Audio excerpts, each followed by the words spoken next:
नाज़रीन अस्सलाम वालेकुम, मैं मोहम्मद अम्मार इस्लामी न्यूज़ में आपका इस्तकबाल करता हूँ। आइए देखते हैं आज की अहम खबर। पार्लिमान मोहतरम जनाब इम्तियाज़ जलील साहब, महाराष्ट्र के वर्किंग प्रेसिडेंट जनाब डॉक्टर गफ्फार कादरी साहब, खंडवा के मजलिस इत्तेहादुल मुस्लिमीन के मुकामी ज़िम्मेदार मोहम्मद उमर और जाहिद अली साहब, शहनशीन पर तशरीफ़ फरमा सदर काजी साहब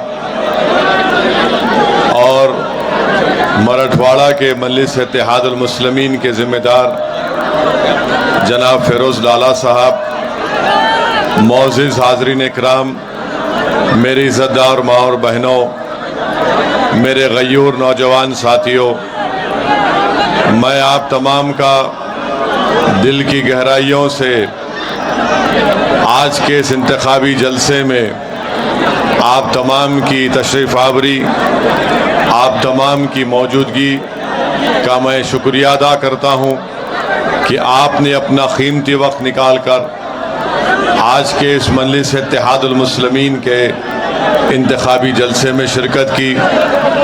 और यकीनन आपका यहाँ पर हज़ारों की तादाद में जमा होना इस बात का पैगाम देता है कि इंशाअल्लाह ताला खंडवा में और मध्य प्रदेश में इंशाअल्लाह ताला एक नया सियासी इनकलाब लिखा जाएगा।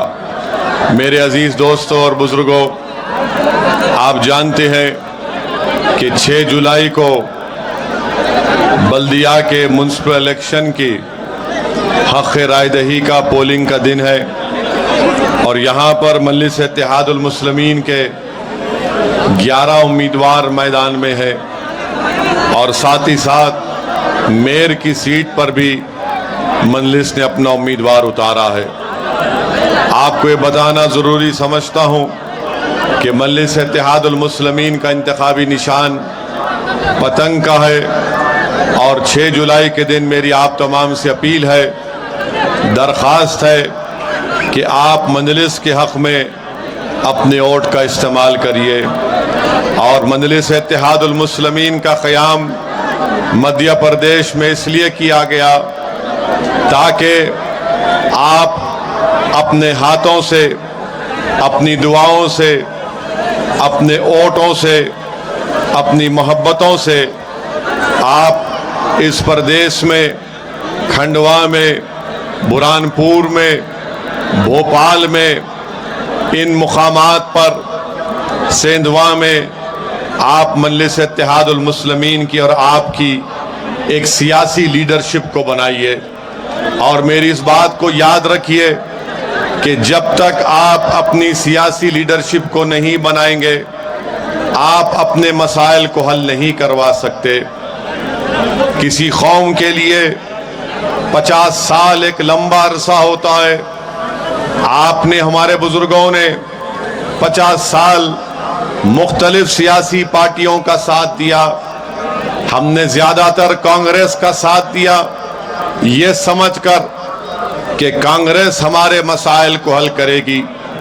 हमने कांग्रेस के हक़ में वोट दिया ये उम्मीद पर कि हमारे इबादतगाहों की हिफाजत होगी। हमने ये सोचकर कांग्रेस पार्टी की तायीद की कि वो फ़िरका परस्ती के जहर को बढ़ने से रोकेगी। आपके हमारे बुजुर्गों ने मुख्तलिफ सियासी पार्टियों का साथ दिया ये सोचकर कि हमारे मासूम बच्चे और बच्चियों के लिए तालीम का इंतज़ाम किया जाएगा, हमारे नौजवान नस्ल के लिए कॉलेजेस का इंतज़ाम किया जाएगा, पुलिस के जुल्म से उनको बचाया जाएगा, झूठे मुकदमात में उनको डालकर जेल जाने से उनको बचाया जाएगा, उनके घरों की हिफाजत होगी। मैं आज आपके दरमियान में खड़े होकर बड़ी जिम्मेदारी से अर्ज कर रहा हूं कि इन तमाम चीज़ों पर आप खुद गौर करिए, सोचिए और उसके बाद एक अच्छा फैसला लीजिए।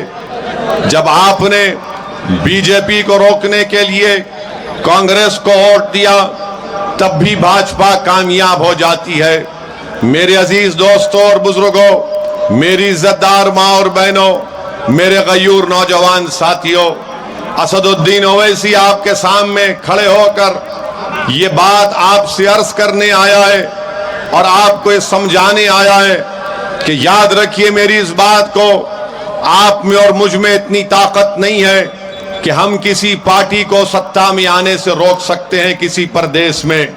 हाँ, हम में इतनी ताकत जरूर है कि हम मुत्तहद अगर होते हैं और मुत्तहदा अपने वोट का इस्तेमाल करते हैं तो यकीनन हम अपने नुमाइंदों को कामयाब करके उनको खंडवा की बल्दिया में या मध्य प्रदेश की विधानसभा में भिजा सकते हैं, ताकि आपके मसाइल की आवाज और आपके मसाइल को हल किया जाए, ताकि आपकी नाइंसाफी के खिलाफ आवाज बुलंद हो, मजलूमों की फरियाद जालिमों के सामने कर कर उनके जुल्म को रोकने की कोशिश करना है। और याद रखिए, जमहूरियत आपको इस बात की इजाजत देती है, लोकतंत्र आपको इस बात की इजाजत देता है कि आप अपने वोट से अपनी पार्टी के कैंडिडेट्स को, प्रत्याशी को, उम्मीदवारों को कामयाब कर सके। कल तक मजलिस मध्य प्रदेश में आपके दरमियान में नहीं थी तो आपको हालत मजबूरी में वो बूढ़ी कांग्रेस का साथ देना पड़ता था। आज मजलिस इत्तेहादुल मुस्लिमीन आपके दरमियान में है और मजलिस इत्तेहादुल मुस्लिमीन मध्य प्रदेश की सियासत को वो कांग्रेस बनाम बीजेपी नहीं चलने देगी। मुझे पूरा यकीन है कि मध्य प्रदेश की सियासत में एक तीसरे विकल्प का यहां पर एक बहुत बड़ा स्कोप है, मैदान है, और मजलिस इत्तेहादुल मुस्लिमीन इंशाअल्लाह ताला आने वाले वक्त में मध्य प्रदेश की सियासत में एक तीसरी ताकत बनकर उभरेगी। मेरे अजीज दोस्तों, मेरी इज्जतदार माँ और बहनों, मैं आपसे अर्ज करने आया हूं कि आज आप खुद मेरी इन बातों पर गौर करिए और उस सुनने के बाद एक अच्छा फैसला आप लीजिए।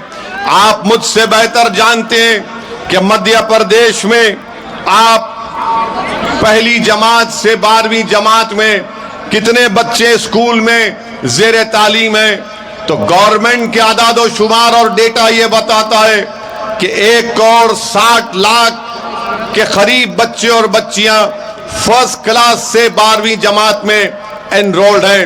मैं पूछना चाहता हूं भाजपा के लोगों से, मैं पूछना चाहता हूं मध्य प्रदेश के मुख्यमंत्री से, मैं जानना चाहता हूं कांग्रेस के कमलनाथ से कि आप मुझ पर तो उंगलियां उठाते हैं, मुझ पर इल्जाम लगाते हैं। भारत में अगर किसी सियासतदान पर सबसे ज्यादा अगर किसी पर इल्जाम लगाया जाता है तो उसका नाम असदुद्दीन ओवैसी है। मुझे इन इल्जामात की परवाह नहीं है। आप और इल्जाम लगाओ, बल्कि इल्जाम लगाने की आपकी मशीनरी में और इजाफा कर दो, मगर मैं जो सवाल कर रहा हूं, अगर मध्य प्रदेश में पहली जमात से 12वीं जमात तक 1,60,00,000 बच्चे एनरोल्ड हैं, तो बताओ उसमें मुस्लिम अल्पसंख्यक समाज का, मुस्लिम अकलियत का कितना परसेंटेज है। तो आपको जानकर हैरत होगी कि इसमें मुसलमान का परसेंटेज कितना निकलता है। आप खुद यकीन नहीं करेंगे कि मुस्लिम एनरोलमेंट अगर 7% आबादी है मध्य प्रदेश में, तो बमुश्किल 4% भी मुसलमानों के बच्चे और बच्चियां पहलवी जमात से 12वीं जमात में पढ़ते हैं। क्या इसका जिम्मेदार मैं हूं? किसने आपसे कहा था कि अल्पसंख्यक समाज मुसलमानों के बच्चों को तालीम मत दिलाओ? किसने आपसे कहा था कि मुसलमानों के मोहल्लों में स्कूल को मत खोलो? किसने आपसे कहा था कि अगर हमारे बच्चे हायर एजुकेशन की तालीम हासिल करना चाहते हैं तो आप उनके लिए कॉलेजेस ना खोलें? मैं आपसे अर्ज कर रहा हूं कि ये मसाइल हैं, जज्बाती तकारीर और नारों से कुछ नहीं होगा।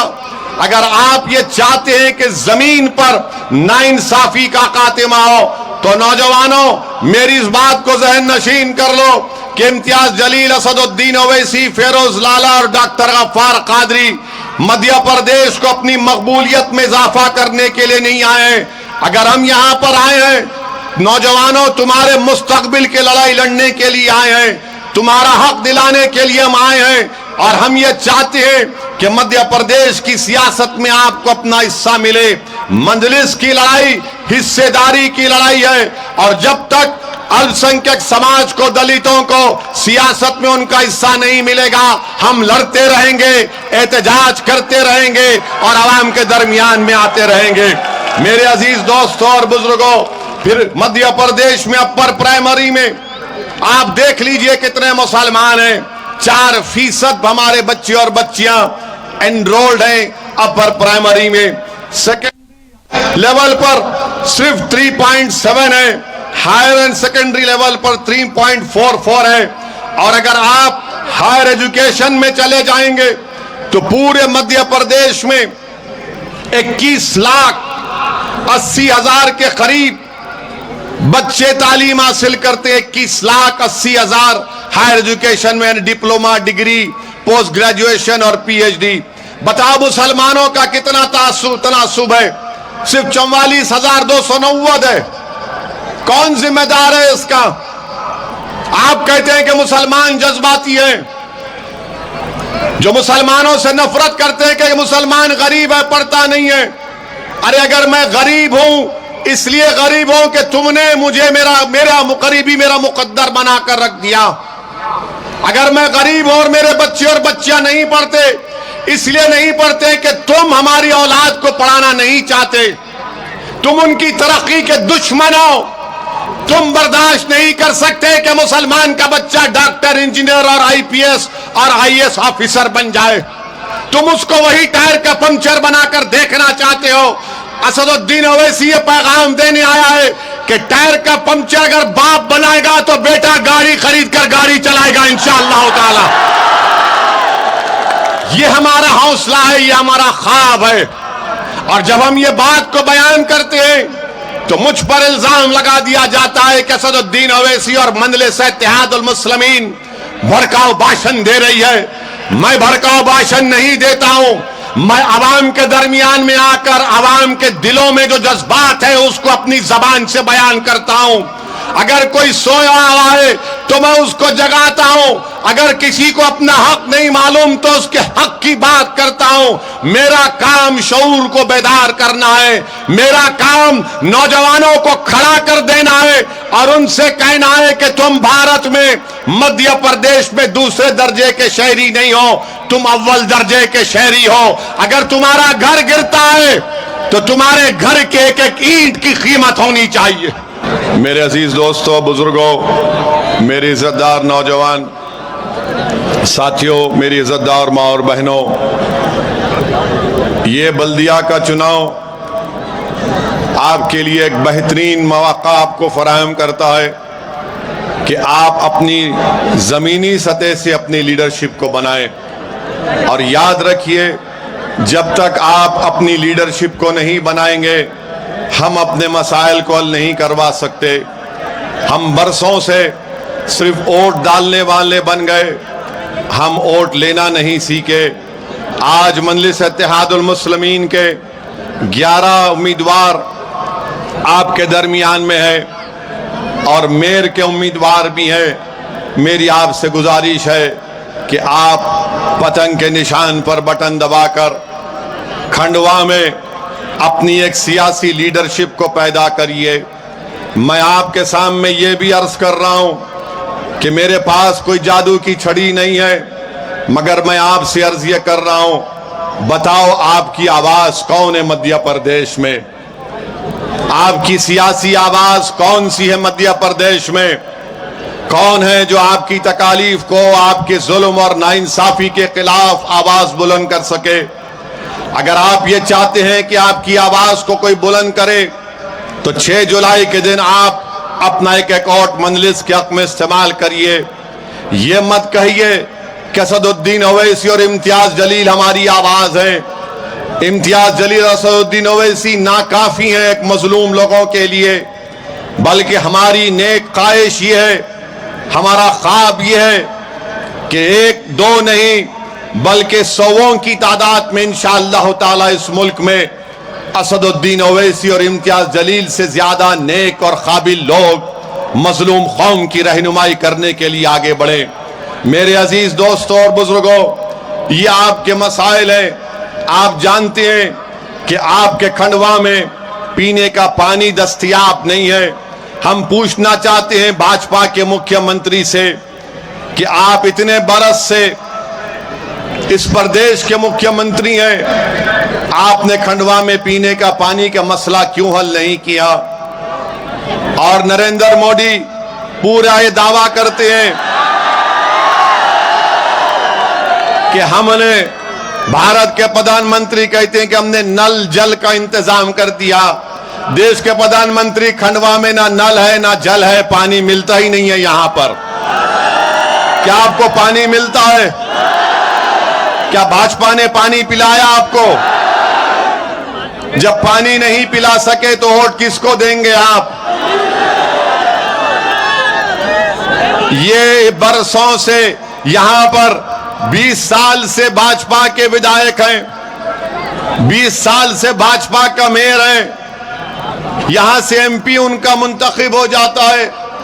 अरे आप पीने का पानी का मसला हल नहीं कर सके और बड़े बड़े झूठी बात करते हैं, सबका साथ, सबका विश्वास, सबका विकास।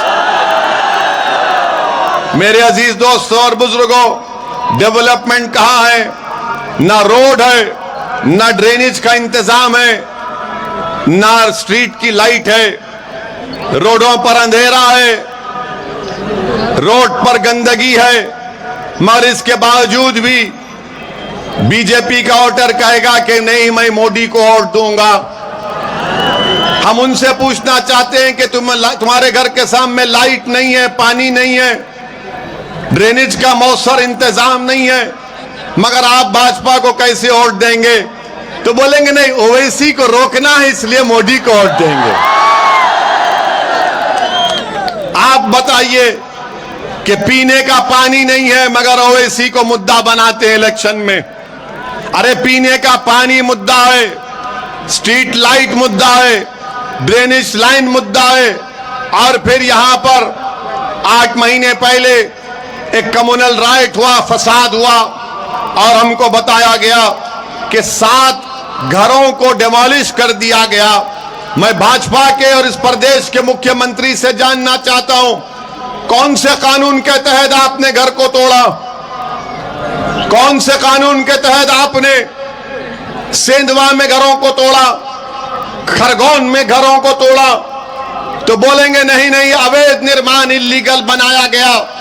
अगर अवैध निर्माण इल्लीगल की बात कर रहे हैं तो मध्य प्रदेश में 80% घर इल्लीगल हैं। क्या सबको तोड़ोगे मुख्यमंत्री आप?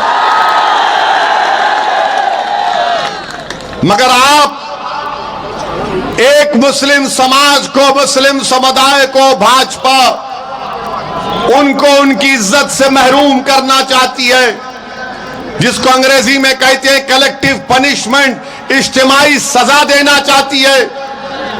आपका कानून है जो कहता है कि 1 महीने की नोटिस मिलनी चाहिए अगर अवैध निर्माण है, मगर नहीं, आप अखबार में, मीडिया में कह देती है कि यहां से पत्थर फेंके गए थे, इसका घर था, हम उसके घर को तोड़ देंगे। याद रखो, इख्तिदार कभी इंदिरा गांधी के पास नहीं था, सत्ता कभी इंदिरा गांधी के पास हमेशा नहीं थी, सत्ता हमेशा राजीव गांधी के पास नहीं थी, सत्ता हमेशा पंडित नेहरू के पास नहीं था, इख्तिदार हमेशा अटल बिहारी वाजपेयी के साथ नहीं था। तो सुन लो मध्य प्रदेश के मुख्यमंत्री और देश के प्रधानमंत्री, तुम हमेशा इख्तिदार या सत्ता में नहीं रहोगे, एक दिन इख्तिदार तुमसे छीन लिया जाएगा। ये दुनिया का निजाम है जिसको अंग्रेजी में कहते हैं कि पावर इज नॉट इटर्नल। हमेशा ताकत किसी के पास नहीं रहती, मगर जब ताकत आपके पास है तो ताकत के नशे में चूर होकर कमजोरों पर जुल्म करना बहादुरी नहीं है। ताकत के नशे में चूर होकर कमजोरों के घरों को तोड़ना तुम्हारी ही ताकत नहीं है, बहादुरी नहीं है, बल्कि यह तुम्हारी बुज़दिली की निशानी है कि तुम कमजोरों के घर तोड़ रहे हो। अगर तुम वाकई में ताकतवर हो तो जाओ उन बड़े बड़े पूंजीपतियों के घर को तोड़ो। उनकी ईंट को भी तुम हाथ नहीं लगा सकते। तुम कमजोर को देखकर उसके घर को बर्बाद कर रहे हो। मगर याद रखो, जिस कमजोर को तुम कमजोर समझ रहे हो वो अल्लाह की नजर में सबसे ताकतवर होता है। अल्लाह की कुदरत और रहमत जोश में आएगी इंशाअल्लाह। मेरे अजीज दोस्तों और बुजुर्गों, फिर तीसरी बात की है कि मजलिस इत्तेहादुल मुस्लिमीन के ऊपर इल्जाम लगा दिया जाता है कि मजलिस इत्तेहादुल मुस्लिमीन भड़काऊ भाषण देती है, कम्युनल पॉलिटिक्स करती है। मैं जितनी बात यहां पर कहा उसमें कम्युनल क्या है बताओ? स्कूल में बच्चे नहीं हैं, upper primary, secondary, higher secondary, degree college में नहीं है, तो क्या यह कम्युनलिज्म है? बगैर नोटिस के घर को तोड़ना क्या कम्युनलिज्म नहीं है, बल्कि उल्टा सरकार का कम्युनलिज्म है ये। अगर आप गरीबी मेरा मुकद्दर बना दोगे, बेरोजगारी मेरा मुकद्दर बना दोगे, तो फिर ये देश और ये प्रदेश कैसे तरक्की करेगा? पिछले कई 8 साल से भाजपा की सरकार देश में, आज हमारे वतन अजीज भारत में बेरोजगारी नौजवानों का मुकद्दर बन गया। मैं उन युवाओं से अपील कर रहा हूं जो भाजपा को वोट देते हैं, कभी तुम सोचो कि क्या तुम्हारे घर में चिराग जलता है? क्या तुम्हारे घर में तुमको तुम्हारे भाई बहन को पढ़ाने के लिए फीस का इंतजाम तुम कर पाते हो? आज पेट्रोल और डीजल की कीमतें आसमानों को छू रही है। बेरोजगारी का तनासुब 8%, 8% अनएम्प्लॉयमेंट हो चुका है। कौन जिम्मेदार है इसका? महंगाई आसमानों को छू रही है। तो भाजपा के लोग बोलेंगे, अरे नहीं, महंगाई को मत देखो, हमने फुला चीज बना दी। महंगाई की बात करेंगे तो बोलेंगे ओवैसी मुगलों की तायीद करता। हां, मध्य प्रदेश के मुख्यमंत्री मैं मानता हूं, देश के प्रधानमंत्री आपसे भी कह रहा हूं कि अगर भारत में अगर युवा बेरोजगार है, महंगाई आसमानों को छू रही है, डीजल 1 लीटर 102 रुपये हो चुका है, तो इसका जिम्मेदार यकीनन औरंगजेब है, मोदी नहीं है। बच्चों के पास नौकरी नहीं है, बादशाह अकबर जिम्मेदार है। पेट्रोल 104 रुपये हो चुका है, 115 रुपये हो चुका है, इसका जिम्मेदार ताजमहल बनाने वाला है। अगर वो ताजमहल नहीं बनाता तो आज पेट्रोल 40 रुपये में मिलता। बिल्कुल सही है, मैं मानता हूं देश के प्रधानमंत्री, गलती की इसने ताजमहल बनाया, गलती की इसने लाल किला बनाया, नहीं बनाना था। वो पैसे बचा कर रखना था कि 2014 में मोदी जी आएंगे, उनको पेश कर दो। आप बताइए, हर चीज को लाकर न मुसलमान जिम्मेदार है, मुगल जिम्मेदार है। अरे क्या भारत की हिस्ट्री में कि सिर्फ मुगलों की हुकूमत थी? उससे पहले नहीं थी? अशोका की हुकूमत नहीं थी? कि चंद्रगुप्त मौर्य की सरकार हुकूमत नहीं थी?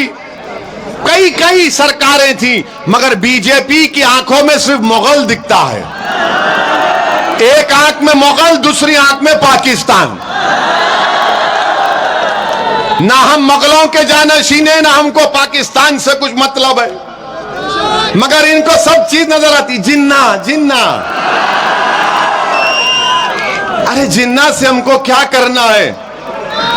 हमने जिन्ना के पैगाम को ठुकरा दिया।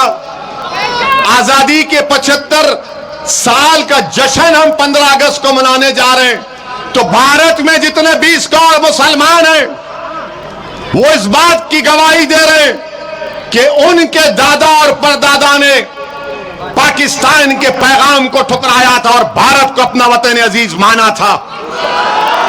भारत हमारा वतन अजीज है, हम भारत को नहीं छोड़ेंगे।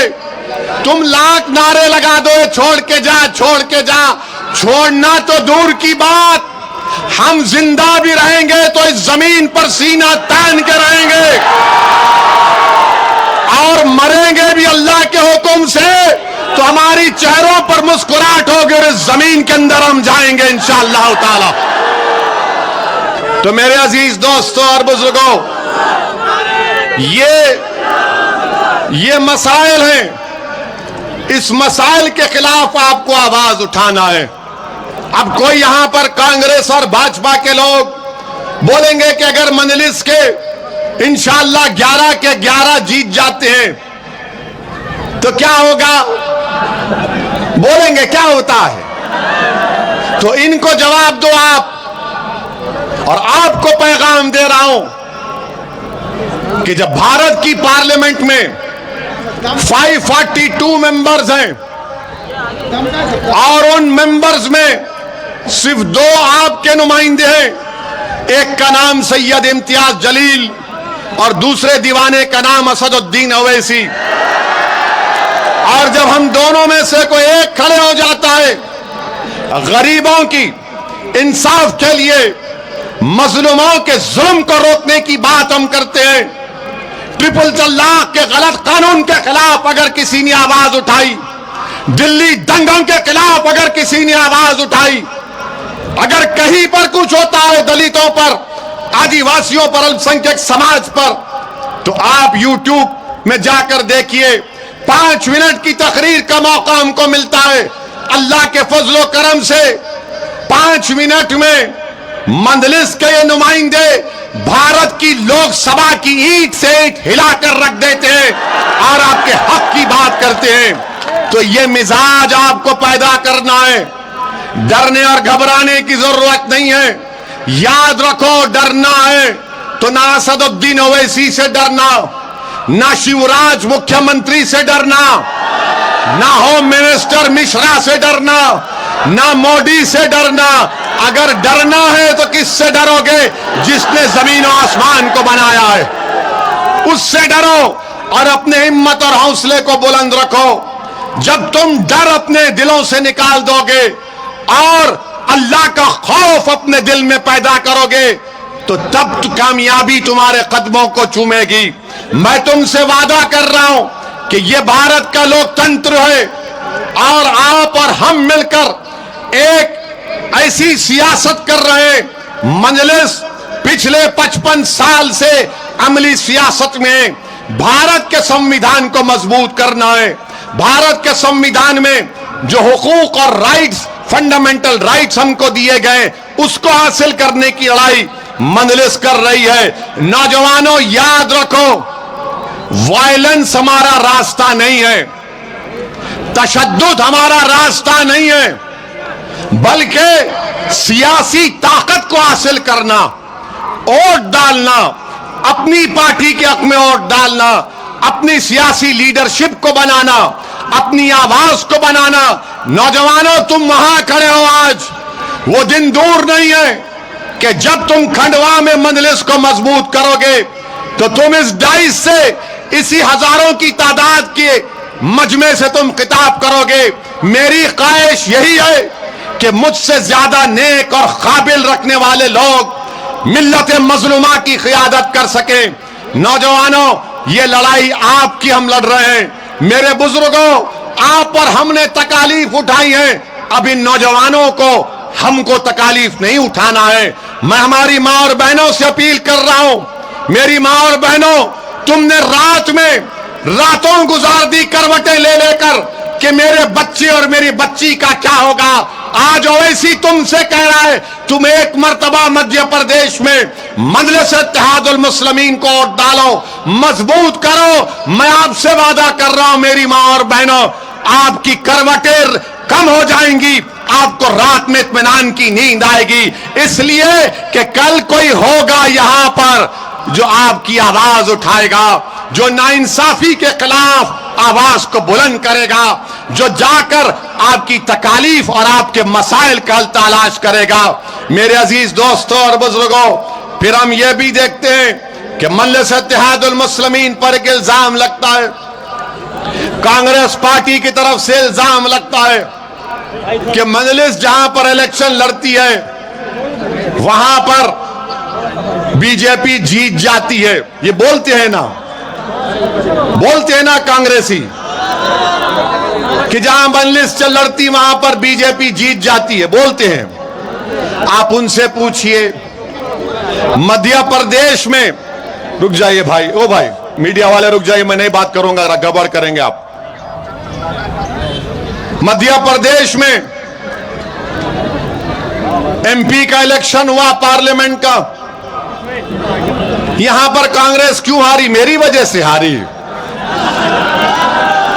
बताओ कमलनाथ जो फोन कर करके अपने चमचों से डरा रहे हैं, कमलनाथ वो डराने के दिन चले गए। अब हम तुमको डराने आए यहां पर कमलनाथ।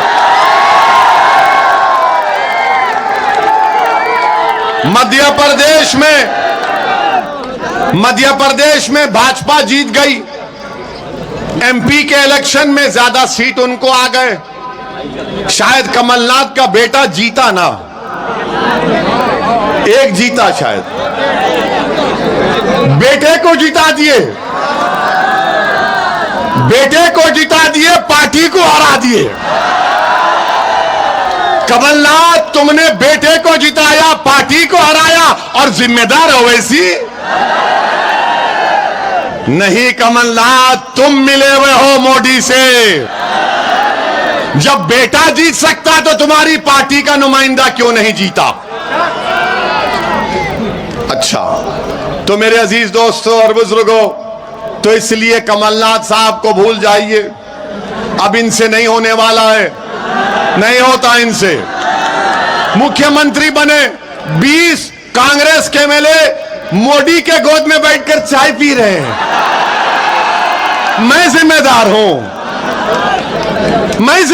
हूं। क्या मैंने उनसे कहा था कि आ गुलाब जामुन खा और भाग? सिंधिया भाग गए? मुझसे पूछ कर गए थे क्या? या मुझे फोन किया था, mister Owaisi what is your opinion, should I join BJP? सब भाग रहे हैं। आप भी कब भाग रहे हैं बता दो हमको। ये सब कांग्रेसी मिले हुए हैं, ऊपर जाकर ये एक हो जाते हैं और आपको बेवकूफ बना रहे हैं। बहरहाल मेरे अजीज दोस्तों और बुजुर्गों, क्या 6 जुलाई को आप खंडवा में मजलिस इत्तेहादुल मुस्लिमीन को कामयाब करेंगे अपने दुआ वोटों से? हाथ उठाकर बता दीजिए कि मजलिस को कामयाब करेंगे। मेरी मां और बहनें भी अपील कर रहा हूं कि आप भी दुआ करिए। नौजवानों डरना नहीं, नौजवानों हिम्मत नहीं हारना।